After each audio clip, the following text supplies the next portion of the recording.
perusahaan pembiayaan adalah sebuah lembaga keuangan non perbankan yang mana kami hanya bisa menyalurkan pembiayaan kredit dan tidak bisa menghimpun dana penyimpanan uang. Padahal leasing ini merupakan salah satu produk kami sebenarnya. Semua orang yang mungkin membutuhkan pembiayaan gitu bisa menggunakan fasilitas yang ada gitu. Betul. Gara-gara kita selalu macet ya.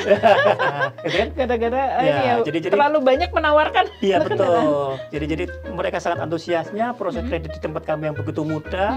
Akhirnya itu dampaknya. Selalu macet.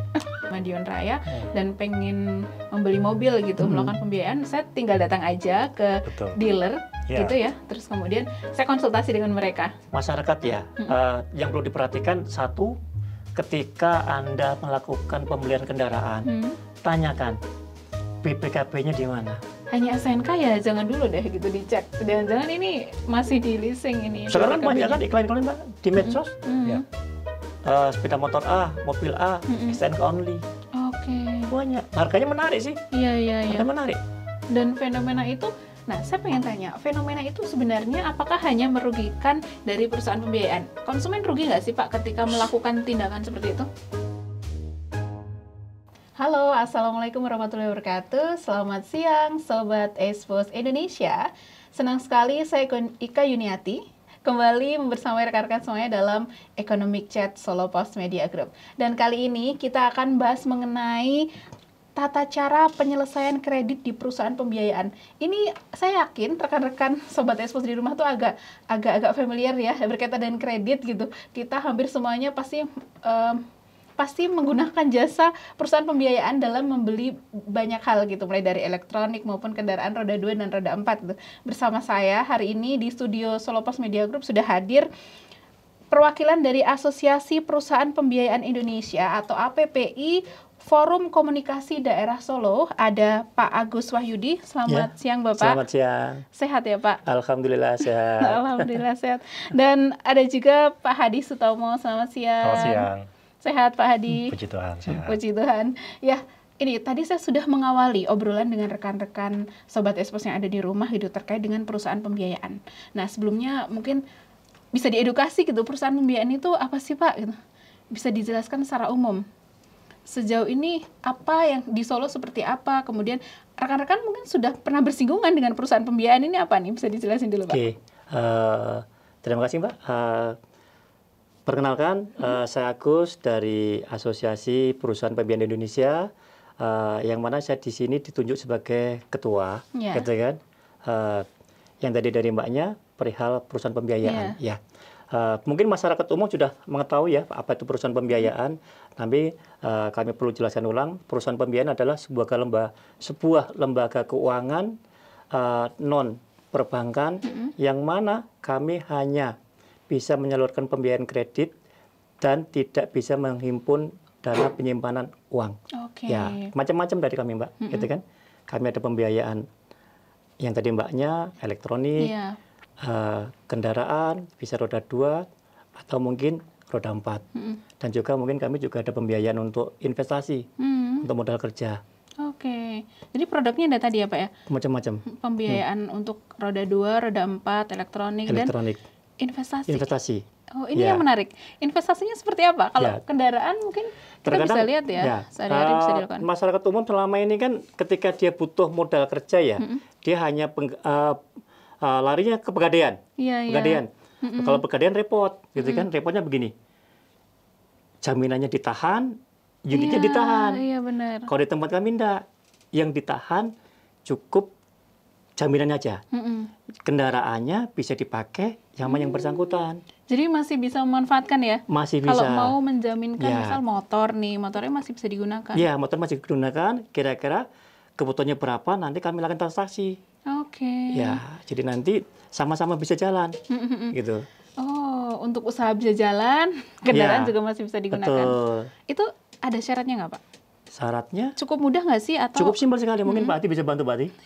Nah, kalau untuk syarat seperti pada umumnya ya, paling KTP, KK, NPWP wajib sekarang, terus kemudian kayak bukti usaha, bukti rumah. Yang pasti kita harus memastikan dulu bahwa konsumen ini memang layak untuk diberikan kredit dan untuk kebutuhan dananya itu tepat. Seperti itu sih. Jadi nggak bisa asal ya, meskipun bisa asal. Kayaknya mudah tapi tetap akan dicek. Iya. Kami pasti cek. Dan berapa persen dari dari nilai barang yang akan digadaikan itu ya? Berkisar antara 60 sampai 80% dari nilai taksasi kita. Oh, dari nilai transaksi. Dan itu nilai taksasi. Oh, Jadi nggak bisa 100% ya, Pak? Nggak bisa. Karena juga harus melihat ini ya, melihat 100% bisa, Mbak. Yang tadi yang kami katakan mungkin di Pegadaian. Oh iya, tapi barangnya nggak bisa dipakai ya. Nah, kalau kira-kira aman sih nggak sih, Pak? Kalau di perusahaan pembiayaan itu, mungkin rekan-rekan di rumah masih mempertanyakan aman nggak itu? Aman nggak, Pak? Saya jamin 100% aman. Karena kenapa? Semuanya perusahaan pembiayaan yang hadir di Solo Raya ini semuanya legalisasi oleh OJK semuanya. Sudah terdaftar di OJK semuanya. Terdaftar OJK semuanya dan diawasi OJK semuanya. Jadi tidak perlu dikhawatirkan bahwasanya nanti BPKB saya bagaimana. Iya. Gitu kan? Ditakutkannya gitu hilang atau apa hilang gitu kan. Nggak perlu, aman. Kalau istilahnya yang sering kita dengar tuh finance ya, Pak ya? Istilahnya ya? Bukan finance, orang menyebutnya leasing. Oh, leasing ya? Malah lebih dekat leasing ya. Orang menyebutnya kami leasing. Kenapa bisa disebut leasing ya? Padahal leasing ini merupakan salah satu produk kami sebenarnya. Jadi kami ini perusahaan pembiayaan, salah satu produk kami adalah namanya leasing. Sewa beli. Gitu kan? Sewa beli. Namun masyarakat umum nyebutnya selalu leasing mana, leasing A, leasing B gitu kan. Kan yang perusahaan pembiayaan nggak tahu gitu kan. Makanya saya jadi, mungkin rekan-rekan di rumah itu perusahaan pembiayaan apa sih, tapi ketika saya sebut leasing gitu, nggak tahu ya. Leasing, dia leasing. Iya, semua orang nyebutnya leasing. Kalau di Solo Raya ada berapa perusahaan pembiayaan, Pak? Saat ini anggota kami di Solo Raya kurang lebih hampir 30-an lah. 30-an. Baik roda 4, roda 2, elektronik, baik pembiayaan untuk used car maupun new car-nya. Tersebar di semua wilayah di Solo Raya? Iya, Solo Raya. Kalau kerjasama perusahaannya, Pak, dengan apa aja nih? Kalau untuk kerjasama perusahaan sih paling kita sama dealer mobil baru, mobil bekas, sama agent-agent, Mbak. Oh, jadi mobil bekas pun juga bisa ya? Bisa pembiayaan dengan teman-teman finance ini. Atau leasing ya? Familiar. Kita lebih familiar dengan leasing. Leasing ya? Meskipun tulisannya salah ya, leasing ini ya? Iya, sebenarnya salah itu.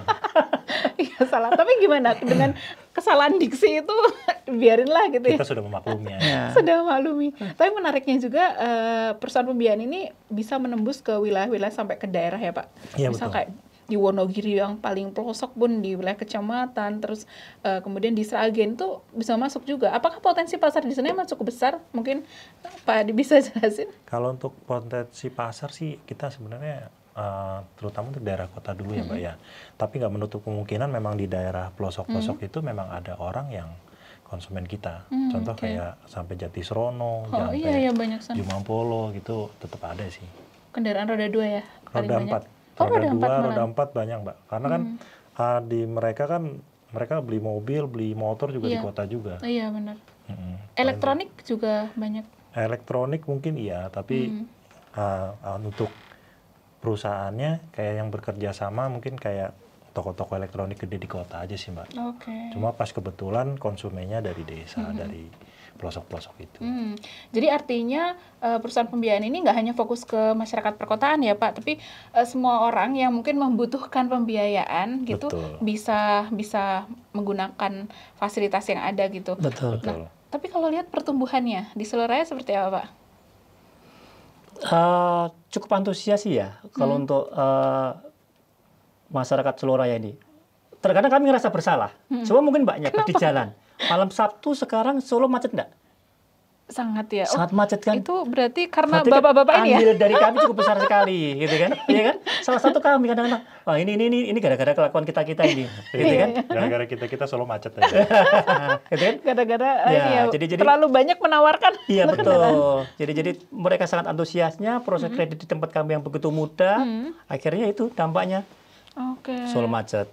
Terus gimana, Pak? Nggak diminta pertanggungjawaban ya, Pak? Tapi cukup tumbuh signifikan. Sangat signifikan. Sangat signifikan. Kalau kendaraan paling tinggi kendaraan roda 2 apa roda 4? Kalau lihat pertumbuhannya ya, bukan jumlahnya?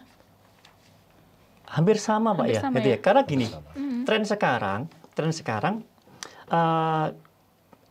keluarga-keluarga muda itu lebih memilih beli mobil Iya. yang senilai mungkin 40 sampai 50 juta ya, dibandingkan mereka harus beli kendaraan yang senilai sama 40 sampai 50 juta. Oke.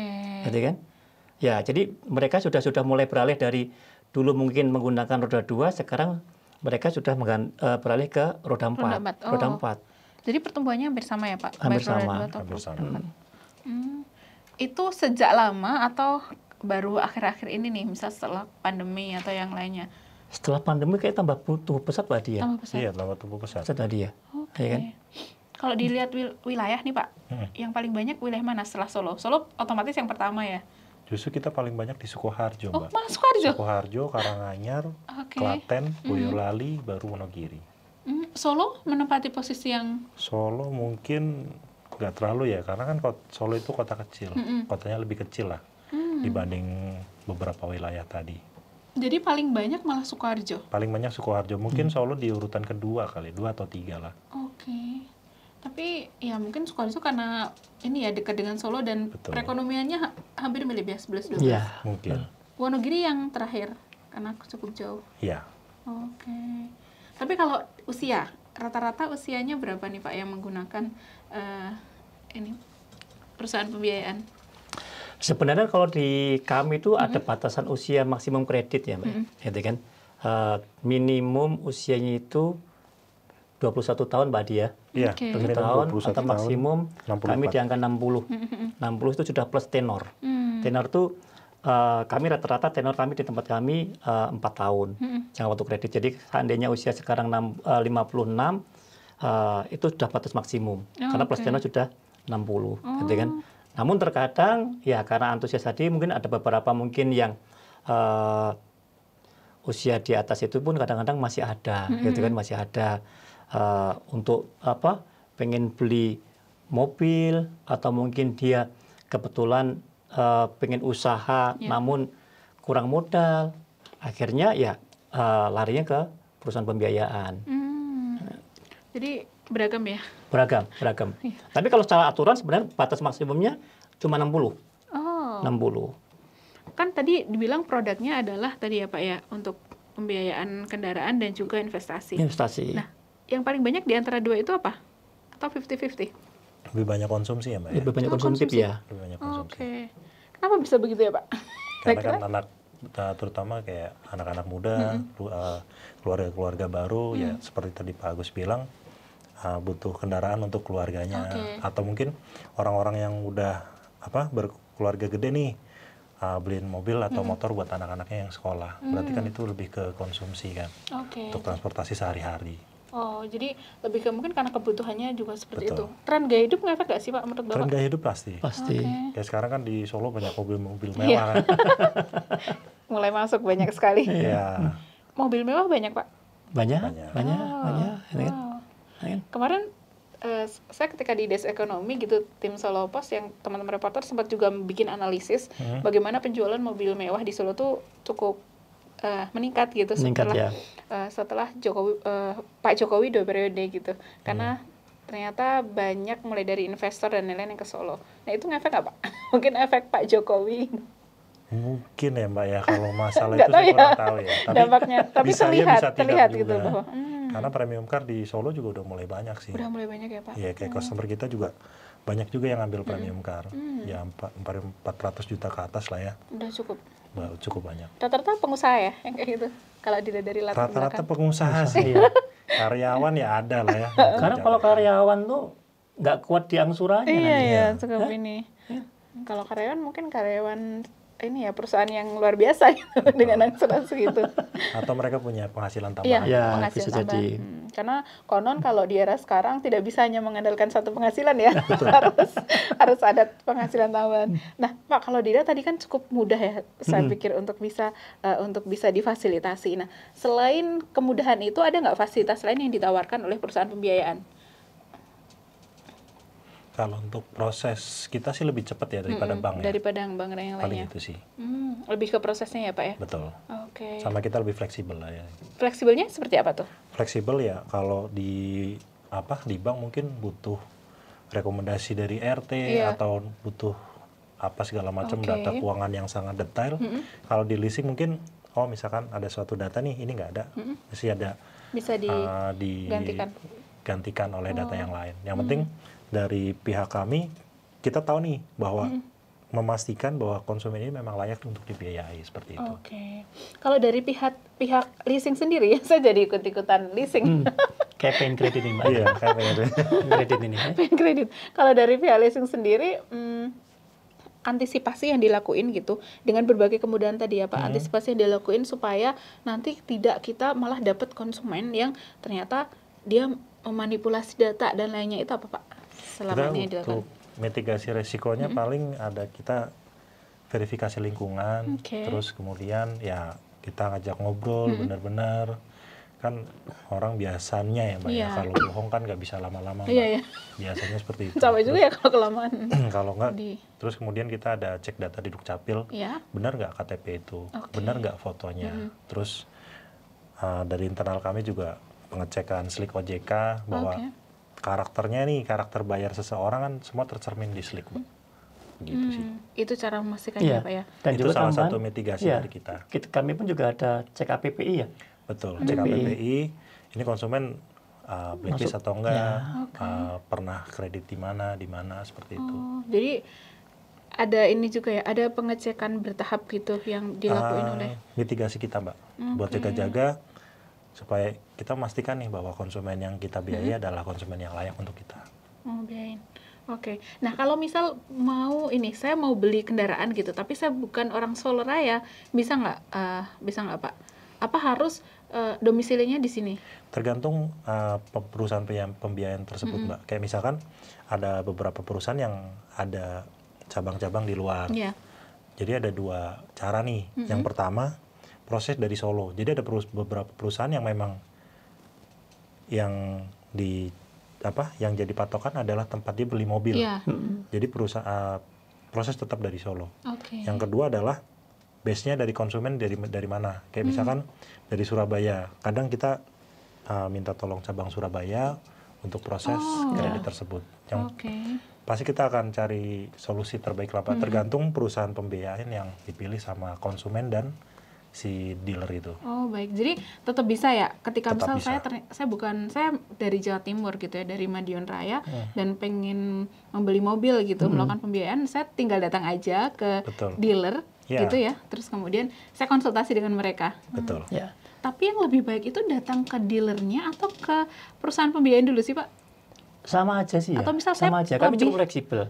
Namun selama ini kebanyakan konsumen itu kan karena dia pengen beli mobil otomatis larinya ke showroom kan? Penjual gitu barangnya ya. Gitu kan? Jadi lihat barangnya dulu baru memilih. Betul. Gitu. Karena dari showroom-showroom pun juga sudah banyak yang mereka kerjasama dengan kami gitu kan? Sama kami. Yang tadi kami katakan bahwasanya anggota PPI ini saat ini di Seluruh sudah hampir lebih 30-an ya. Jadi slogan kami Anda pilih mobilnya, kami yang bayar. Gitu. Enak sekali ya Pak. Enak sekali ya, Betul. Anda pilih mobilnya, kami yang bayar, gitu kan. Dan itu dari ketika saya ke showroom mobil gitu, itu dikasih pilihan ya, berarti 30 perusahaan pembiayaan atau gimana tuh? Iya, biasanya dari showroom dia sangat fleksibel, gitu kan. Tentukan pilihan unitnya dulu apa, gitu kan. Nanti rencana pembelian cash atau kredit, kalau nanti pembelian kredit, ya dari showroom mencodorkan beberapa pilihan yang rencana untuk dijadikan perusahaan pembiayaannya. Dan semua sama ya Pak Agus? Semua perusahaan pembiayaan? Apa ya Pak Dia? Pasti beda lah. Pasti beda ya. Kalau dikatakan sama enggak lah, gitu kan? Namanya juga kami berkompetisi juga, gitu kan? Kalau dikatakan sama sih enggak. Jadi namun semuanya itu terinduk di APPI, gitu kan? Dan semuanya sudah di bawah pengawasan dari OJK, jadi dipastikan aman ya. Jadi begini Mbak, mungkin bisa saya jelaskan, mungkin masing-masing perusahaan pembiayaan ini kan macam-macam produknya ya. ada perusahaan pembiayaan A, dia bisa mendanai mobil tua, gitu kan? Contohnya mungkin ada mobil tahun 90 dia masih bisa cover, gitu kan? Ada juga perusahaan B, dia hanya mendanai mobil tahun 2010 ke atas. Ya benar. Jadi plus minusnya gitu semuanya ada. Jadi nggak bisa dipaksakan. Saya pengen perusahaan B, namun spesifikasinya kayak perusahaan A, nggak bisa, gitu kan? Berarti ada spesifikasi sendiri. Kalau tadi dibilang bersaing, tapi kan saingannya punya ini spesifikasi beda-beda. Betul. Jadi akan lebih sehat saingannya. Oh ya Pak, ini yang lagi ramai juga dibicarakan. Tidak hanya sekarang ya, sering sekali gitu. Bicara leasing, orang tuh sangat terbantu bisa membeli kendaraan dengan mudah gitu, bisa memanfaatkan kendaraan untuk kebutuhan keluarga dan lain-lainnya gitu dengan cukup mudah gitu. Tapi ada juga gitu yang tone negatifnya, yakni kadang dianggap wah leasing ini nanti kalau kreditnya macet dipanggil atau mungkin di jalan tiba-tiba ada debt collector nih. Nah itu gimana tuh Pak? Bener nggak sih kayak gitu Pak? Jadi gini, terkadang memang edukasi yang kurang ya, gitu kan ya. Ada beberapa pemahaman gitu kan, pemikiran bahwasanya kami pelaku perusahaan pembiayaan ini sangat jahat sekali gitu, sangat jahat, kami liar gitu kan, kami tukang tarik gitu kan, itu banyak kami yang perampok gitu kan. gitu di Padahal fakta yang terjadi bukan seperti itu sebenarnya. Gimana tuh Pak sebenarnya? Yang terjadi kuncinya cuma satu, gitu kan. Kalau Anda kredit, lakukan pembayaran. Ketika pembayaran Anda tertib, pasti tidak akan terjadi permasalahan. Gitu kan? Nah, yang sering terjadi, fakta yang terjadi sekarang itu banyak beberapa, mohon maaf mungkin debitur kami, dan karena kurangnya pemahaman sehingga ketika mereka mengalami kesulitan keuangan, mereka tidak bisa melakukan pembayaran, mereka bukan lari ke tempat kami, malah mereka memilih konsultasi ke pihak-pihak yang dirasa mungkin bisa membantu. Pihak ketiga gitu yang dianggap bisa membantu. Nah, yang akhirnya, mohon maaf, akhirnya terjadi pemindah tanganan unit tadi ya, itu kan? Atau mungkin penjualan kendaraan tanpa sepengetahuan kami. Padahal dalam perjanjian dijelaskan bahwasanya selama masih proses kredit berlanjut, dalam bentuk dan situasi apapun, unit tidak boleh dipindah-tangankan. Nah, yang terjadi Mbak, yang tadi yang katakan bahwasanya kan kami kadang-kadang penarikan di jalan, sebenarnya statement seperti itu apa ya? Kami miris. Kok jangan banget ya kadang-kadang kami dipelintir seperti itu ya gitu kan. Padahal itu tadi yang kami katakan bahwasanya permasalahan di tempat kami itu ada 3. Di kredit bermasalah tadi. Debitur kami ada, unitnya ada. Debitur ada, unitnya ada. Nah, yang kedua, debitur ada, unit tidak ada. Ini berarti pindah tangan. Biasanya dijual gitu ya. Yang terakhir, debitur tidak ada, unit tidak ada. Nah, kalau sudah debitur tidak ada, unit tidak ada, tapi solusinya bagaimana? Padahal iya ya Pak. Padahal barangnya dibawa oleh debitur gitu debitur, ya. Gitu kan? Masa kami minta tolong sama ahli nujum? Jelaskan tak mungkin, gitu kan? Nah, jadi dan itu yang biasanya terus kemudian mungkin yang tadi opsi terakhir tadi seperti itu, gitu kan? Coba seandainya opsi pertama ketika debitur ada, unit ada, ketika dia ngomong menyampaikan ke kami bahwasanya kami saat ini mengalami kesulitan keuangan Pak. Kami bisa dibantu nggak solusinya? Gitu kan? Kayak kemarin pas COVID, kami cukup menahan, memberikan relaksasi, restrukturisasi cukup banyak sekali, gitu kan?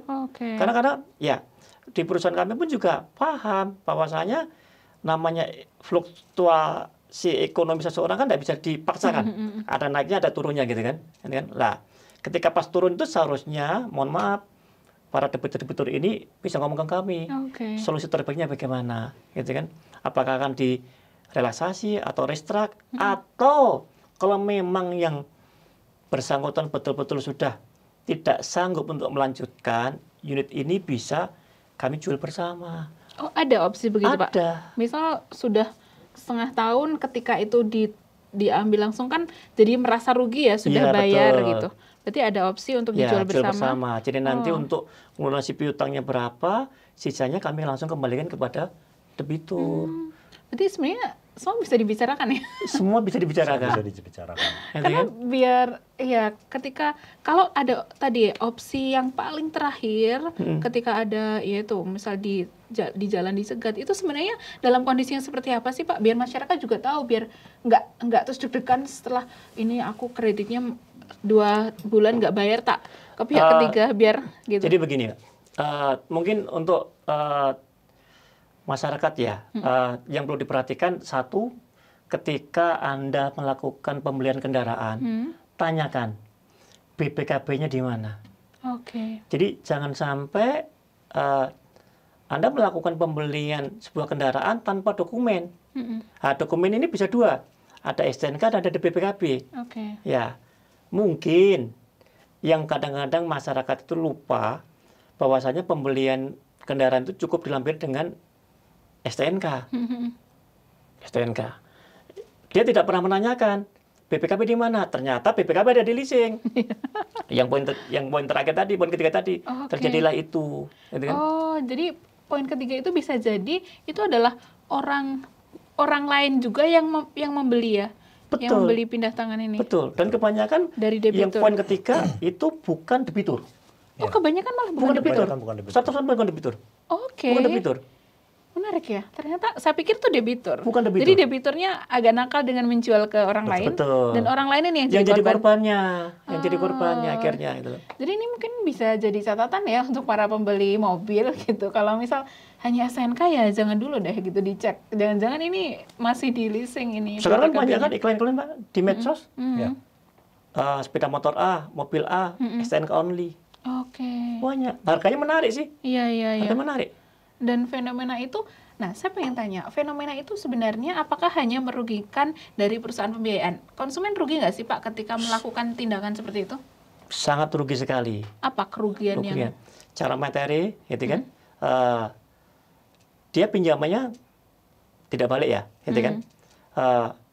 Nama baik. Karena yang tadi dikatakan Pak Adi, bahwasannya untuk proses kredit di depan, bahwasanya ada namanya istilah SLIK ya. Iya, Sistem layanan informasi Slick-nya akan konsumen. ini ya, Pak? Iya, Scoring otomatis ketika orang ini terjadi kredit macet, pasti nanti SLIK-nya akan muncul. Oke. Ya, muncul. Ya, SLIK ini kan antara call 1 sampai call 5 ya.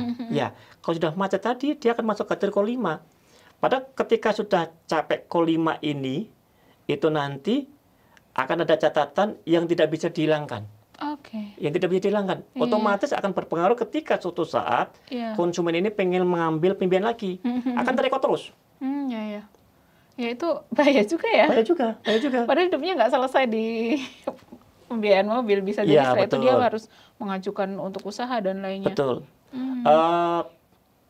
Kalau di luar negeri Mbak, di luar negeri itu, saya pernah diinfokan sama di perusahaan saya. Iya. Gitu kan? SLIK itu betul-betul dijaga. Oke. Karena ketika SLIK-nya itu macet, call 5, itu sudah bisa ngeblok semuanya. Oh, apa itu tuh Pak? Contohnya mungkin dia punya NPWP langsung off. Oke. Dia mungkin punya kartu apa untuk kendaraan umum, dia langsung off semuanya. Jadi ngeling semuanya. Oh, terintegrasi ya? Terintegrasi semuanya. Jadi harapan kami suatu saat SLIK yang di Indonesia ini betul-betul bisa seperti itu. Oh, jadi bikin konsumen akan lebih hati-hati ya? Lebih hati-hati. Jadi tidak seenaknya mungkin ketika dia sudah tidak sanggup melakukan penyelesaian kreditnya dengan menjual yang tadi pihak ketiga. Dia alangkah baiknya mungkin konsultasi ke tempat kami, gitu kan, agar supaya SLIK-nya tetap terjaga, Mbak. Dan itu cukup banyak Pak di Seloraya. Banyak apa dia? Lumayan lah ya. Lumayan gitu ya. Lumayan. Iya. Terutama orang-orang yang kurangnya edukasi. Kurang edukasi ya kurang mungkin edukasi ya. Iya. Kerugian lain selain soal SLIK, ada nggak yang mereka akan berhadapan dengan hukum gitu Pak Adi? Pasti ada. Pasti ada. Karena pertama dari konsumen sendiri, dari debitur sendiri, itu pasti kan akan kena pasal fidusia ya. Nah, sedangkan pihak yang pembeli itu pasti kena pasal penadah kalau nggak salah ya. Atau penggelapan ya. Ya, penggelapan, penadahan, seperti itu sih. Terus kemudian pasti ada gangguan psikologis juga kan, Iya, iya. rasa cemas, Iya. Datangin kolektor, datengin kolektor, rumahnya. udah pasti efek sosial juga, Oke. gitu sih, Mbak. Jadi cukup banyak ya sebenarnya dampak yang akan terjadi ketika tidak sesuai dengan aturan gitu. Betul. Yang melakukan pembiayaan, mulai dari tadi dampak secara finansial, keuangan, dan juga hukum. Tapi sejauh ini ada yang sampai dibawa ke ranah hukum, Pak? Ada, Ada juga. bagus yang pernah. Soalnya kadang ketika orang Sebenarnya gini, ada contoh kan ya. jadi nggak takut ya. Opsi ke ranah hukum itu sebenarnya bukan opsi dari perusahaan pembiayaan. Oh. Ya, karena kami ya salah satu tujuan usaha kami adalah profit, gitu kan, profit, bukan memenjarakan Iya. debitur kami yang Benar. nakal, gitu kan. Itu pun juga akan sulit ya bagi Ya, perusahaan sebenarnya. namun kondisi itu kami lakukan kenapa? Ya, sudah tidak ada solusi yang lain. Oke. Nah, tujuannya satu, agar supaya ada efek jerah, gitu kan, ada efek jerah, gitu kan. Ya, harapannya ketika sudah ada efek jerah, dia tidak akan mengulang lagi. Betul. Namun beberapa mungkin kayak malah Residivis. Aduh, benar-benar si malakama ya Pak. Iya. Sebenarnya kan Iya. perusahaan pembiayaan tujuannya adalah saling membantu ya. Betul. Siapa yang membutuhkan pembiayaan, dia bisa memanfaatkan itu untuk membeli kendaraan atau elektronik untuk Betul. mendukung kehidupan mereka. Tapi malah justru banyak juga yang nakal.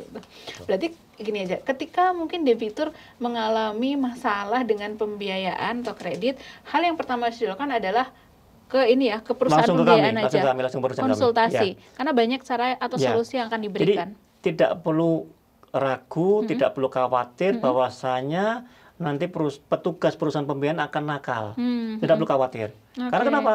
Seandainya petugas kami nakal, bahwasanya saya yakin kok masing-masing perusahaan pembiayaan sekarang sudah memberikan fasilitas apa ya? Kayak di tempat saya itu ada Mr. Blower. Ya, Jadi mereka ketika dirugikan langsung bisa akses ke link tersebut untuk menyampaikan keluhannya, Iya, kerugiannya apa. Pasti nanti akan langsung ditindaklanjuti.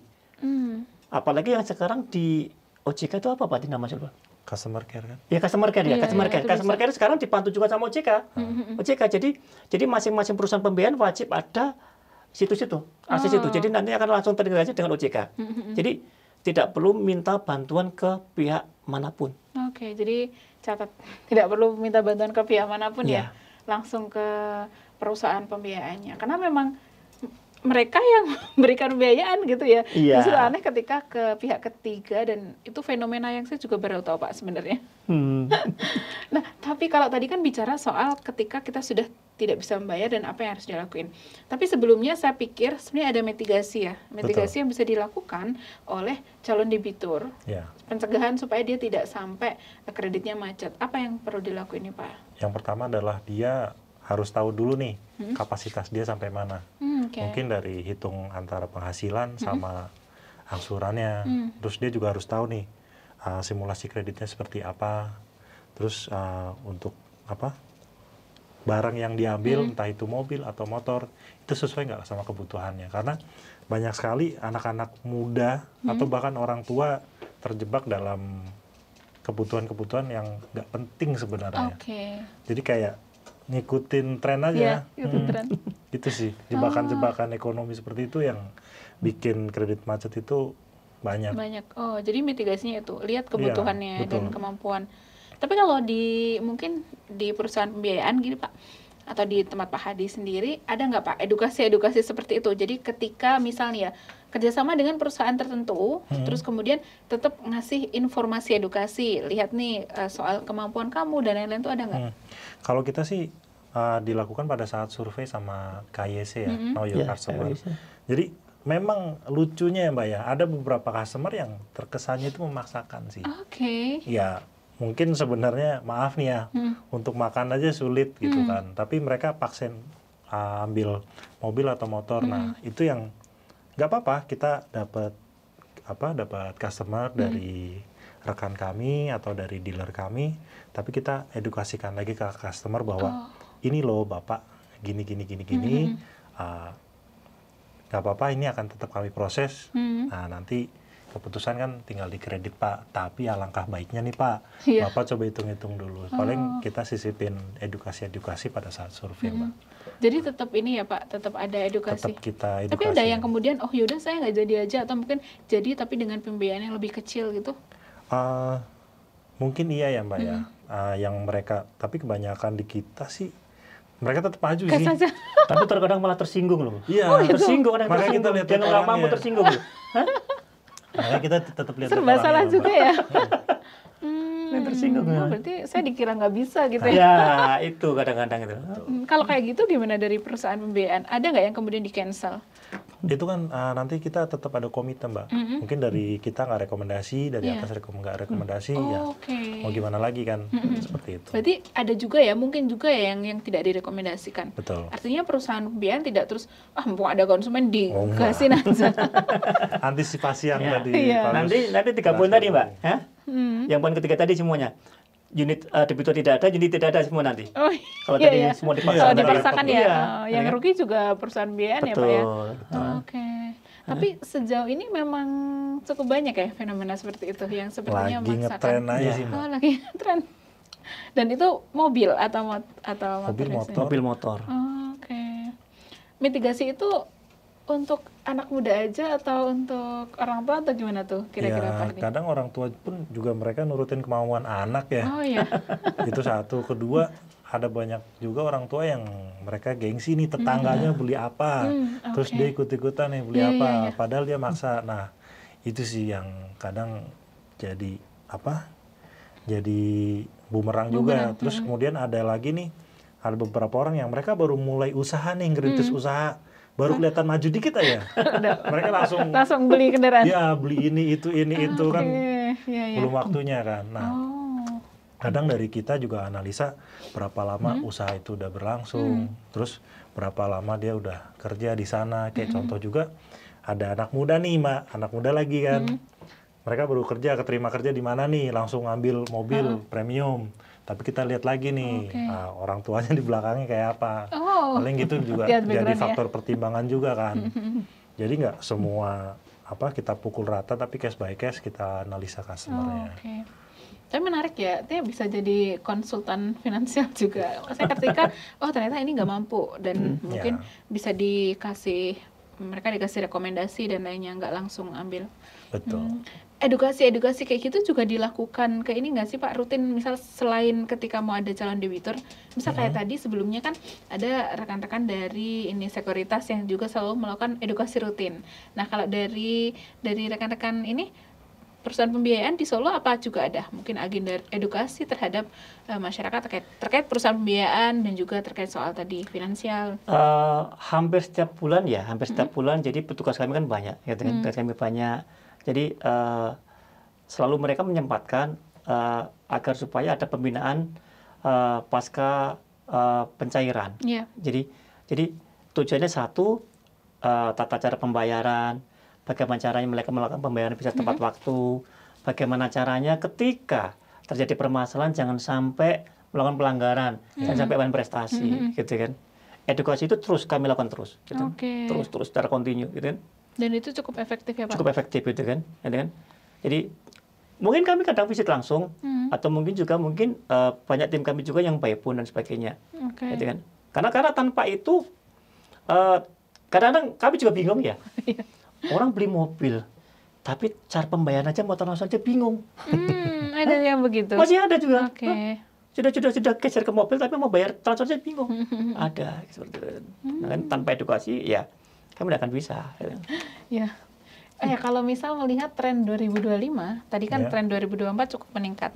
2025 gimana nih Pak terkait dengan perusahaan pembiayaan? Mungkin untuk pembelian kendaraan maupun elektronik atau investasi? Kalau untuk 2025 ya, saya lihat sih, kalau untuk prediksi kita nggak bisa prediksi nih Mbak, tapi dari ngelihat masyarakat tentang ada PPN 12% lah, terus kemudian daya beli mobil baru turun ya, kita sih sambil ngalir aja ya Mbak ya. Kita optimis aja, ya optimis untuk perkembangan kita, tapi balik lagi ke ekonomi makro kita seperti apa, karena yang selama ini terjadi adalah ekonomi makro kita naik nih, otomatis penjualan kita juga naik. Terus ketika ekonomi kita turun ya kita ngikutin aja. Kayak pas kemarin COVID juga ya sama juga Mbak, kita ikut terdampak karena semua customer kita kan cari duit di negara kita ini. Jadi semua pasti terdampak sih Mbak. Jadi kalau untuk 2025 ngelihat anginnya seperti ini kayaknya mengikuti ya lah tetap ya. optimis lah, Tetap optimis lah, meskipun ikut mengalir ya, ikut tetap mengalir optimis tapi gitu kan. optimis ya, karena nggak pernah tahu peluang baru. Misal kayak dulu pas ada zamannya Gojek ya, atau mungkin kendaraan yang ini, itu banyak juga kan yang kemudian membeli mobil atau motor untuk usaha mereka yang di jasa transportasi ya. Jadi saya tahu tahun 2025 ada peluang-peluang baru. Peluang-peluang baru sih Pak. Harapan kami sekarang sudah geser ke fenomena kendaraan listrik ya. Ya. Ini kendaraan listrik juga sudah mulai. Pembiayaan. Sudah mulai. Harapannya nanti kan di tahun 2005 ya pembiayaan untuk kendaraan listrik kami jauh lebih banyak. Baik roda 2 maupun roda 4-nya gitu kan. Karena itu juga terkait dengan program pemerintah ya, Betul. yang terus mendorong kendaraan listrik untuk ada. Selalu ada harapan baru ya. Harapan baru gitu kan. Harapan baru. Ada harapan baru. Oke. Terakhir nih Pak, mungkin closing statement gitu untuk rekan-rekan Sobat Expose yang ada di rumah. Ya. Apa yang perlu ditekankan gitu untuk rekan-rekan di rumah terkait dengan perusahaan pembiayaan? Kalau tadi terkait dengan mitigasi supaya teman-teman bisa nih menggunakan semua fasilitas dari perusahaan pembiayaan tapi juga tidak terjebak dalam kredit macet. Mungkin perlu penekanan.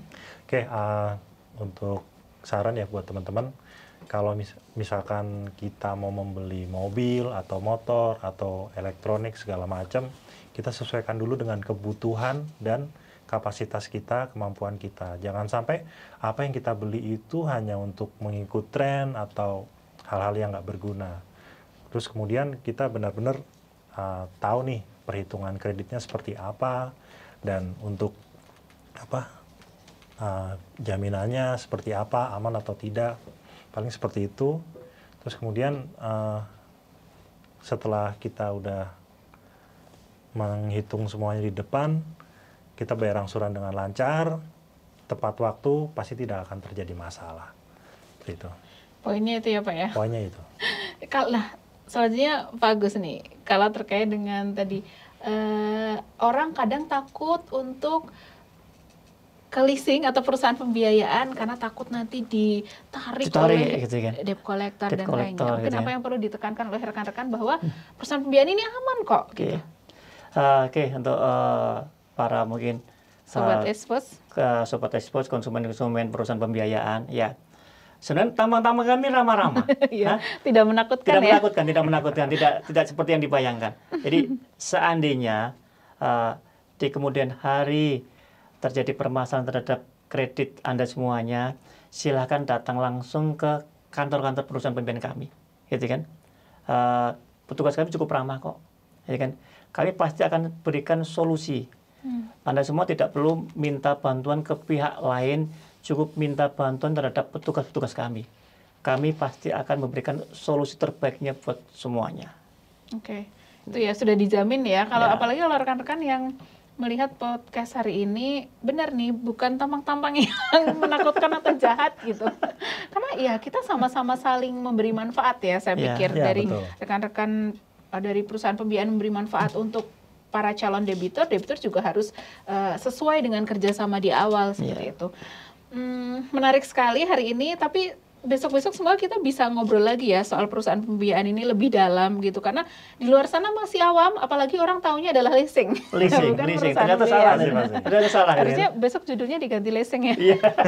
Judulnya dikasih leasing gitu, jangan lupa.